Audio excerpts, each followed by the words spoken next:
melalui tubuh manusia. Berikut kita simak penjelasannya.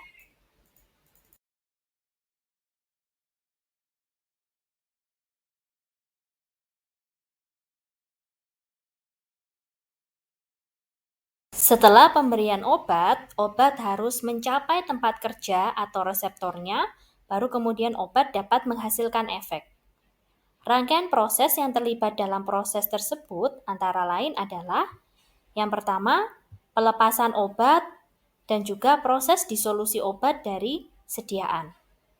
Setelah obat dilepaskan dari bentuk sediaan dan terdisolusi, kemudian baru obat yang sudah dalam kondisi terlarut akan diabsorpsi atau diserap. Setelah diabsorpsi atau diserap, obat akan berpindah masuk ke dalam sirkulasi sistemik. Setelah obat masuk ke dalam sirkulasi sistemik, obat akan dibawa oleh darah, didistribusikan ke dalam seluruh tubuh, dan juga obat akan dibawa ke tempat kerjanya. Setelah obat berada di dalam jaringan atau tempat kerjanya, maka akan muncul yang namanya efek farmakologi atau efek klinis dari obat tersebut. Selain itu, ketika obat tadi berada di dalam sirkulasi sistemik, secara simultan selain obat didistribusikan, juga obat akan bisa mengalami proses eliminasi apabila obat tersebut didistribusikan kepada organ-organ pengeliminasi. Proses eliminasi obat atau penghilangan obat dalam tubuh meliputi proses ekskresi dan juga proses metabolisme.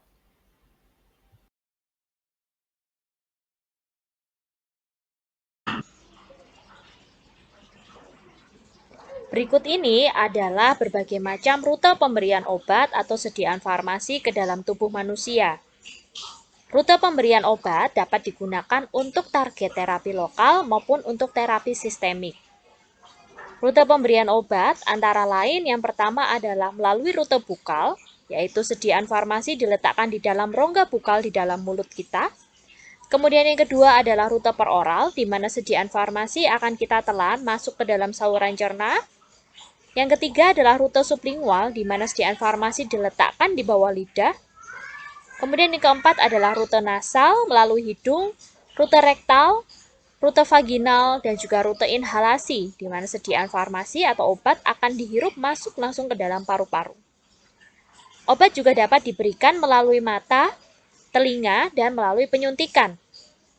Rute parenteral atau seringkali disebut atau diasumsikan sebagai pemberian obat melalui suntikan dapat diklasifikasikan menjadi beberapa rute. Di antaranya adalah rute intravena, yaitu pemberian obat langsung masuk ke dalam pembuluh darah vena. Rute subkutan, di mana obat atau sediaan akan disuntikkan pada jaringan subkutan di bawah lapisan kulit. Kemudian intramuskular, di mana obat akan disuntikkan atau diinjeksikan pada otot. Dan yang terakhir adalah intraspinal, yaitu obat diinjeksikan pada sumsum tulang belakang atau spinal. Obat juga dapat diberikan pada permukaan kulit atau mukosa. Nah, seringkali pemberian ini sering disebut sebagai rute topikal.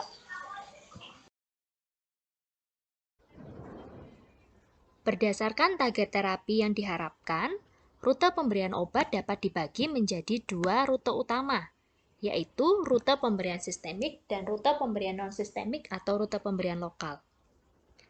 Perbedaan antara rute pemberian sistemik dan rute pemberian non-sistemik adalah tempat kerja dan juga tempat pemberian obat. Pada rute pemberian dengan tujuan sistemik, tempat kerja obat tidak berada di tempat pemberian obat. Oleh karena itu, obat harus diabsorpsi terlebih dahulu, selanjutnya dibawa melalui aliran darah atau sistem sirkulasi sistemik menuju ke tempat kerja obat. Pada rute pemberian dengan tujuan lokal atau topikal, maka tempat kerja obat berada di tempat pemberian, sehingga disebut sebagai rute non-sistemik atau rute lokal. Berikut ini adalah gambaran rute-rute pemberian yang termasuk pada rute pemberian sistemik dan juga rute pemberian non-sistemik. Silakan dapat dicermati.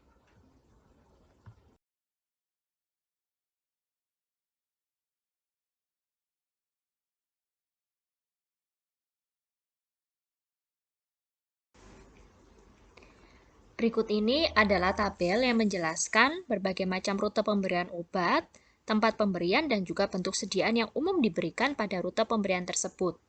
Contohnya pada rute peroral, maka tempat pemberiannya adalah obat atau sediaan farmasi kita berikan melalui mulut, dan bentuk sediaan yang umum diberikan antara lain ada tablet, kapsul, serbuk, larutan, eliksir, sirup, suspensi, dan juga emulsi. Contoh yang lain adalah pada rute parenteral, baik rute intravena, intramuskular, maupun subkutan. Untuk rute intravena, obat atau suntikan diberikan langsung masuk ke dalam pembuluh darah vena. Sementara intramuskular, obat disuntikkan pada jaringan otot, dan untuk subkutan, obat disuntikkan pada jaringan subkutan yang ada di bawah permukaan kulit. Bentuk sediaan yang umum diberikan untuk rute parenteral antara lain larutan dan juga suspensi atau emulsi. Contoh yang lain adalah pada rute perektal, di mana tempat pemberian obat adalah melalui rektum atau anus, kemudian bentuk sediaan yang umum diberikan adalah salep, suppositoria, dan juga enema.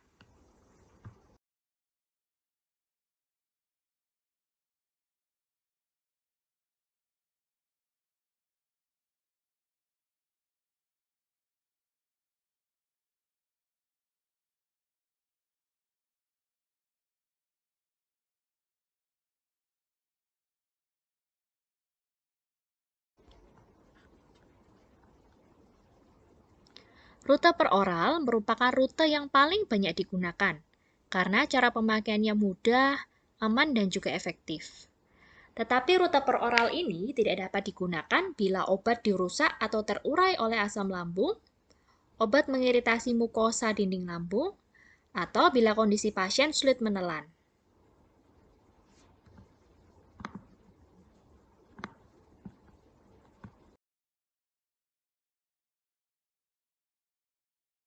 Rute peroral dapat diklasifikasikan untuk tujuan lokal ataupun untuk tujuan sistemik. Pada tujuan sistemik, maka bentuk sediaan kan obat dari saluran cerna yang tidak teratur, serta obat akan didegradasi oleh enzim dan sekresi yang ada di dalam saluran cerna. Pemberian rute peroral juga memungkinkan obat mengalami metabolisme lintas pertama, sehingga ketersediaan dalam sirkulasi sistemik lebih rendah. Pengosongan lambung yang sangat bervariasi juga akan berpengaruh pada efektivitas pemberian obat dengan rute peroral. Dan yang terakhir adalah rute peroral ini tidak sesuai untuk pasien yang dalam kondisi tidak sadar atau dalam kondisi muntah.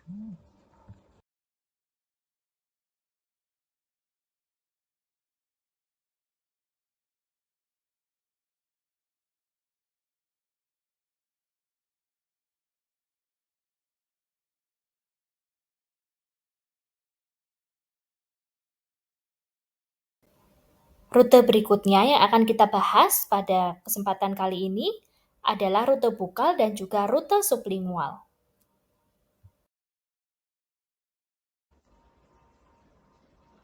Pada penggunaan rute bukal, sediaan farmasi diletakkan pada rongga di antara bibir dan gusi, atau seringkali kita sebut sebagai rongga bukal. Sementara pada penggunaan pada rute sublingual, sediaan farmasi atau obat diletakkan di bawah lidah. Formulasi bukal dan sublingual umumnya dalam bentuk sediaan tablet. Pada penggunaan sediaan melalui rute bukal, obat diformulasikan dalam bentuk tablet atau spray yang diaplikasikan pada rongga bukal. Setelah sediaan diaplikasikan pada rongga bukal, absorpsi akan segera terjadi di dalam rongga bukal yang ada di dalam rongga mulut kita. Rute bukal dapat digunakan untuk tujuan lokal dan juga tujuan sistemik. Keuntungan kerja yang dapat diperoleh dari penggunaan sediaan melalui rute bukal adalah onset kerja yang cepat, tetapi bila kita bandingkan dengan rute sublingual, onset kerja atau mulai kerja obat pada penggunaan rute bukal relatif lebih lama dibandingkan dengan rute sublingual.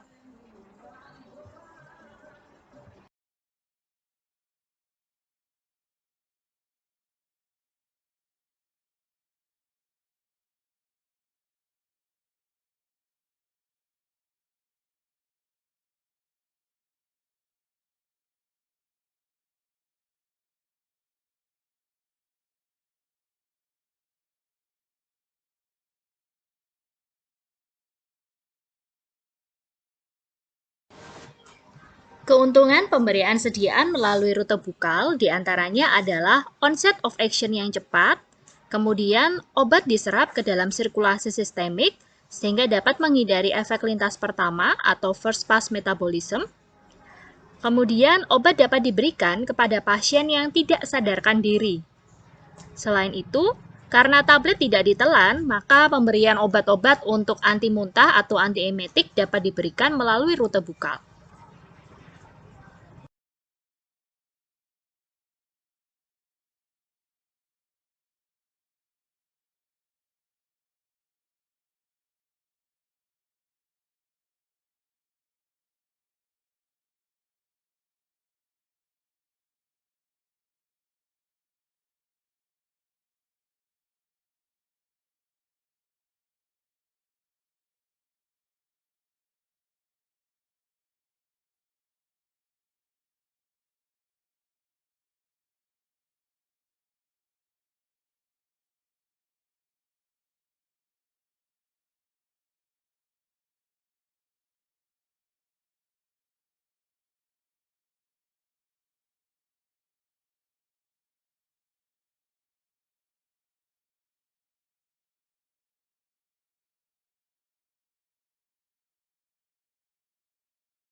Pada penggunaan sediaan farmasi melalui rute sublingual, absorpsi obat akan terjadi pada area di bawah lidah. Onset kerja obat akan sangat cepat, namun biasanya durasinya lebih pendek. Pada penggunaan sediaan farmasi melalui rute ini, sediaan diletakkan di bawah lidah, kemudian dengan volume saliva yang ada di dalam rongga mulut, sediaan akan terdisintegrasi dengan sangat cepat tanpa bantuan air. Setelah terdisintegrasi dan kemudian molekul obat terlarut, absorpsi akan terjadi di dalam rongga mulut.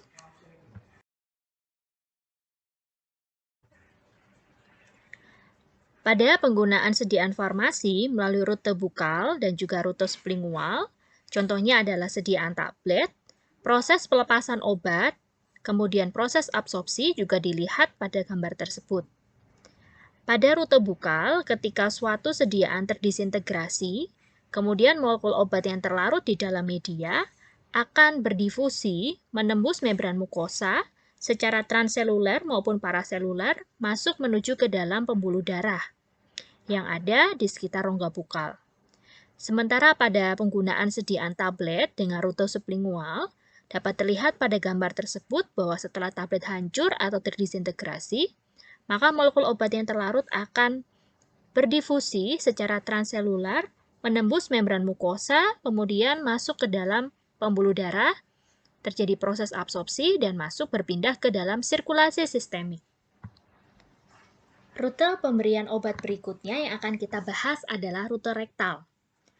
Pada rute rektal, sediaan farmasi atau obat diberikan melalui rektum. Sebagian besar sediaan obat yang digunakan pada rute rektal umumnya ditujukan untuk menghasilkan efek lokal, untuk mengatasi infeksi dan juga inflamasi, contohnya pada penyakit hemoroid dan juga bronkitis. Sediaan yang ditujukan untuk rute rektal juga seringkali digunakan untuk menghilangkan atau membersihkan isi usus, menghilangkan konstipasi, dan juga untuk pengosongan usus sebelum dilakukan proses operasi. Selain menghasilkan efek lokal, sediaan yang ditujukan melalui rute rektal juga seringkali ditujukan untuk menghasilkan efek sistemik, di mana obat juga akan mengalami proses absorpsi melalui pembuluh-pembuluh darah yang ada di dalam rektum. Sehingga kondisi ini akan sangat menguntungkan, terutama pada kondisi pasien yang tidak bisa menerima pengobatan atau menerima sediaan farmasi melalui rute oral. Selain itu, rute rektal juga bermanfaat untuk obat-obat yang mengalami metabolisme lintas pertama. Bila digunakan dengan tepat, maka bahan aktif yang diberikan melalui rute rektal dapat langsung diabsorpsi masuk ke dalam sirkulasi sistemik, sehingga dapat terhindar dari metabolisme lintas pertama yang ada di liver.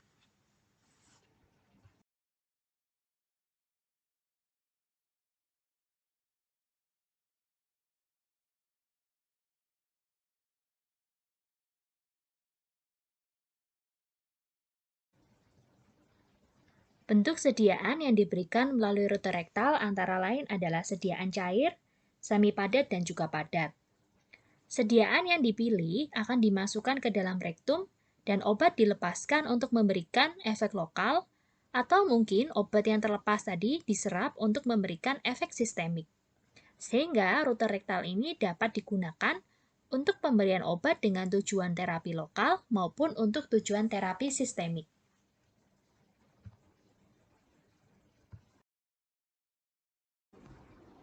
Berikut ini adalah gambaran pembuluh darah yang terdapat pada rektum.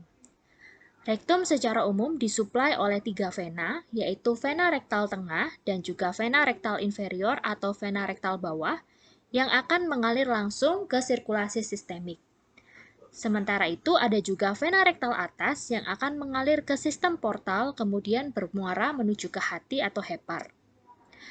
Artinya, tergantung pada posisi sediaan pada saat pengaplikasian di dalam rektum, maka obat-obat yang terlepas dari sediaan bisa diserap oleh rektum dan kemudian menentukan apakah obat tersebut akan masuk langsung ke dalam sirkulasi sistemik atau obat tersebut akan masuk bersama dengan aliran darah menuju ke vena porta hepatica kemudian bermuara ke hepar. Pada pengaplikasian sediaan yang terlalu dalam, maka ada kemungkinan bagian dari obat akan masuk, kemudian menuju ke vena rektal atas atau vena rektal yang akan mengalir ke sistem portal, sehingga obat akan mengalami efek lintasan pertama. Oleh karena itu, ketersediaan hayati pada pemberian rute rektal mungkin kurang dari 100%.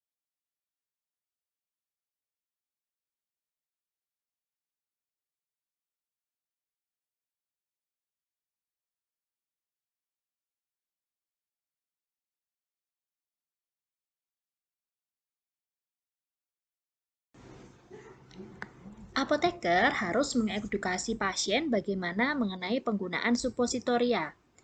Secara umum, sebelum membuka kemasan dari suppositoria, pasien harus mencuci tangan dengan air dan sabun, kemudian membuka bungkus suppositoria, Kemudian lapisi bagian suppositoria yang runcing dengan air.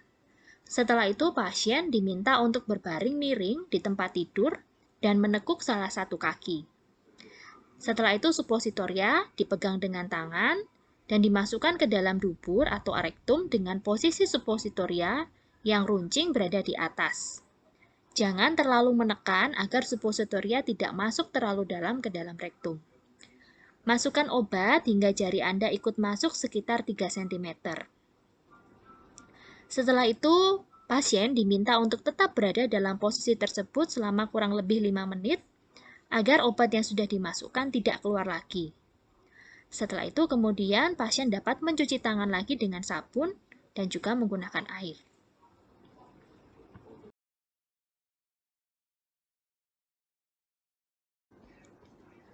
Bentuk sediaan lain yang diberikan melalui rute rektal adalah enema. Cara penggunaan sediaan enema adalah yang pertama, kita membuka kemasan dari enema, kemudian dimasukkan enema tersebut melalui rektum. Caranya adalah membuka bagian cap atau penutup dari enema, kemudian pada bagian nozzle, dikeluarkan sedikit cairannya dan diaplikasikan pada nozzle. Kemudian setelah itu, pasien diminta untuk berbaring dan bagian enema, bagian wadah atau isi dari enema ditekan sampai seluruh cairan atau sebagian cairan masuk melalui rektum. Setelah itu, kita tarik perlahan kemasan atau cup dari enema tersebut tanpa adanya tekanan untuk menghindari keluarnya obat yang sudah dimasukkan melalui rektum. Kelebihan penggunaan rute rektal diantaranya adalah yang pertama dapat digunakan untuk pasien yang dalam kondisi muntah, tidak sadar maupun pada pasien-pasien yang mengalami kesulitan menelan atau disfagia. Selain itu, rute rektal merupakan rute pemberian obat yang terpilih untuk obat-obat yang menyebabkan iritasi pada saluran pencernaan. Kemudian, rute rektal dapat juga digunakan baik untuk menghasilkan efek lokal ataupun untuk menghasilkan efek sistemik. Kekurangan yang dihadapi pada pemberian obat melalui rute rektal diantaranya yang pertama, penyerapannya tidak bisa teratur dan tidak dapat diprediksi, serta kurang nyaman bila dibandingkan dengan jalur oral. Selain itu, pasien juga terkadang enggan memberikan obat atau menggunakan obat menggunakan rute rektal, sehingga secara umum penerimaan pasien terhadap rute rektal lebih rendah dibandingkan dengan rute oral.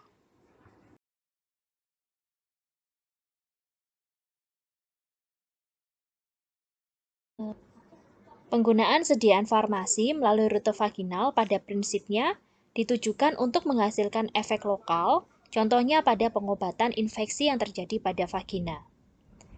Namun, seperti diketahui bahwa vagina memiliki dinding dan juga pembuluh darah yang sangat banyak sehingga memungkinkan terjadinya absorpsi sistemik bahan aktif pada pemberian sediaan melalui rute vagina. Selain itu, absorpsi ke dalam sirkulasi sistemik melalui vagina atau melalui pembuluh darah yang ada di dalam vagina juga memungkinkan bahwa obat-obat tersebut terhindar dari metabolisme lintas pertama atau first pass metabolism yang ada di dalam liver.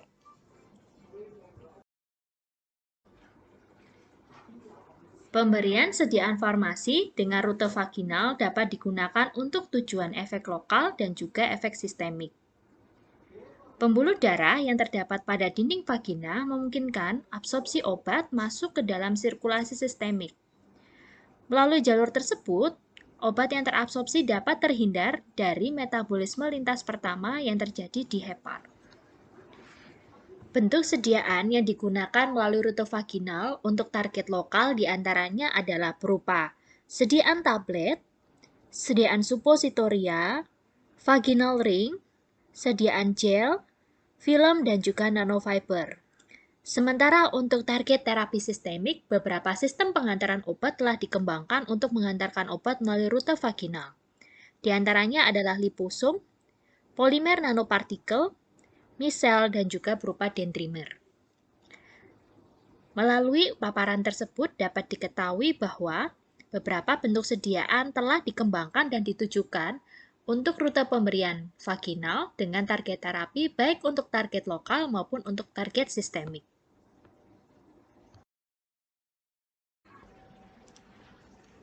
Pemberian sediaan farmasi melalui rute inhalasi dilakukan melalui hidung atau mulut menggunakan sediaan berupa aerosol, inhaler, metered dose inhaler, turbohaler, atau nebulizer. Pada pemberian obat melalui rute inhalasi, obat diberikan melalui penghirupan, baik melalui hidung atau mulut, untuk menghasilkan efek lokal atau sistemik. Rute inhalasi dapat digunakan untuk terapi lokal seperti asma dan cystic fibrosis. Namun, perfusi darah yang besar, area alveoli yang luas, dan juga barier absorpsi yang tipis memungkinkan terjadinya absorpsi obat ke dalam sirkulasi sistemik tanpa melewati liver. Oleh karena itu, rute inhalasi seringkali juga digunakan untuk pengantaran insulin dan ergotamin dengan tujuan untuk target sistemik.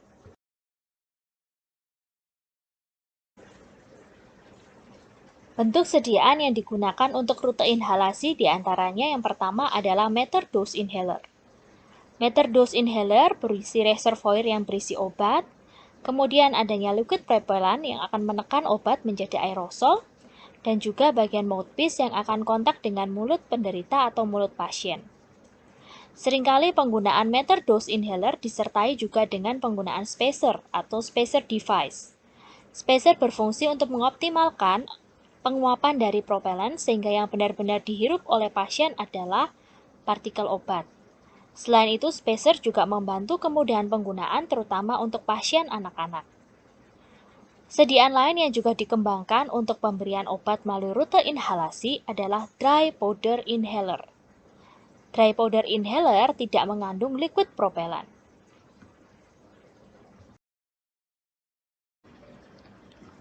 Berikut ini adalah berbagai macam sediaan yang ditujukan untuk rute inhalasi. Di antaranya adalah inhaler, metered dose inhaler, dry powder inhaler, dan juga nebulizer. Seringkali pada penggunaan metered dose inhaler disertai dengan menggunakan spacer untuk mempermudah penggunaan dan juga untuk meningkatkan efektivitas penghantaran obat menuju ke dalam saluran pernafasan.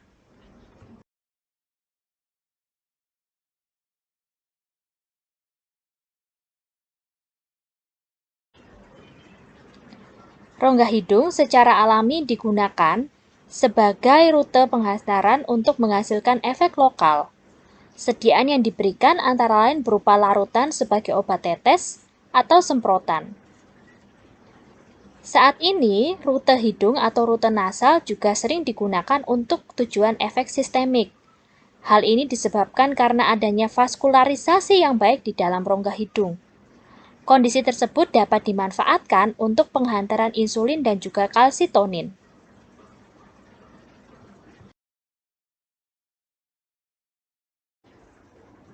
Rute nasal saat ini juga sedang banyak diteliti untuk menghasilkan efek sistemik. Hal ini disebabkan karena penghantaran obat melalui rute nasal dapat menghasilkan ketersediaan sistemik yang tinggi, disebabkan karena obat dapat terhindar dari metabolisme lintas pertama.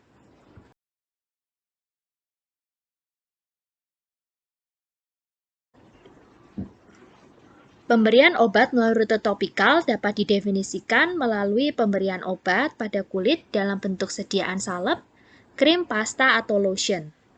Selain itu, definisi atau ruang lingkup pemberian rute topikal juga meliputi pemberian obat tetes melalui mata, hidung, dan telinga. Selain itu, pemberian obat melalui rektal, vaginal, dan uretral dalam bentuk suppositoria juga dapat dikategorikan pada rute topikal.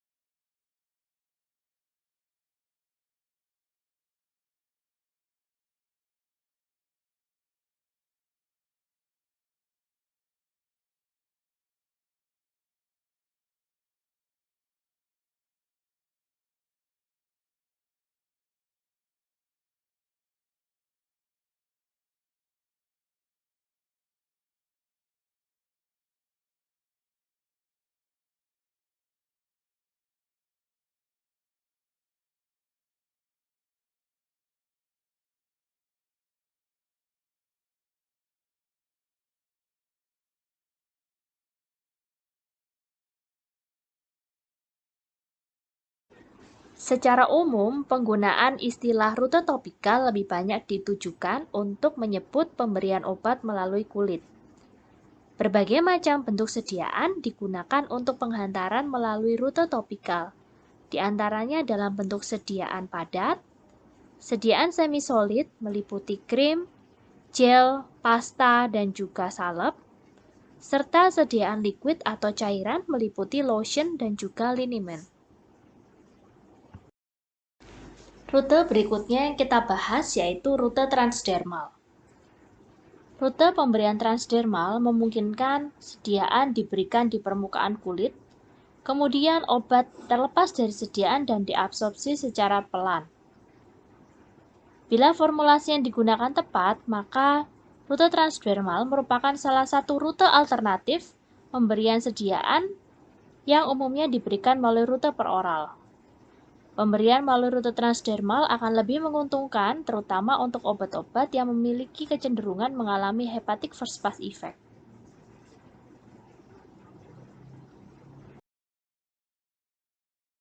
Berikut ini adalah contoh bagaimana cara penggunaan sediaan transdermal patch.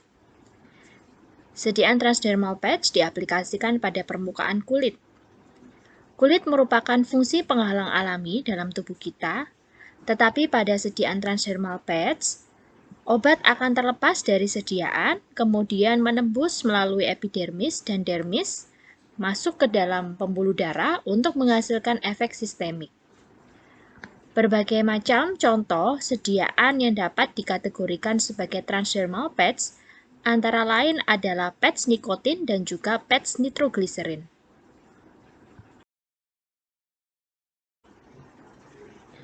Rute parenteral adalah istilah yang digunakan untuk menggambarkan rute pemberian obat melalui suntikan.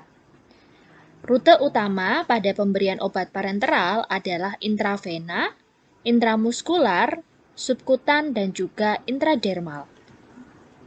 Rute yang umum digunakan pada pemberian parenteral diantaranya adalah rute intravena, rute intramuskular, rute subkutan, dan juga rute intradermal.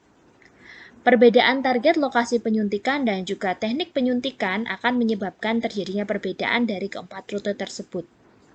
Pada rute intravena, jarum suntik akan menembus masuk ke dalam pembuluh darah vena yang berada di jaringan otot.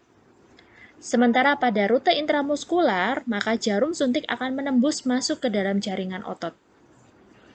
Pada rute subkutan, jarum akan menembus lapisan epidermis atau dermis menuju ke dalam jaringan subkutan. Sementara pada rute intradermal, jarum hanya akan menembus lapisan epidermis, kemudian masuk ke dalam lapisan dermis.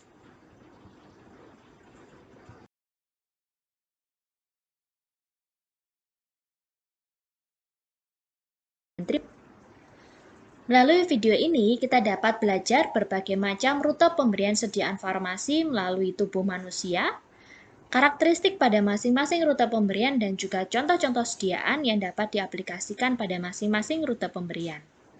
Semoga informasi yang disampaikan melalui video ini dapat bermanfaat, dan sampai jumpa pada video berikutnya. Terima kasih.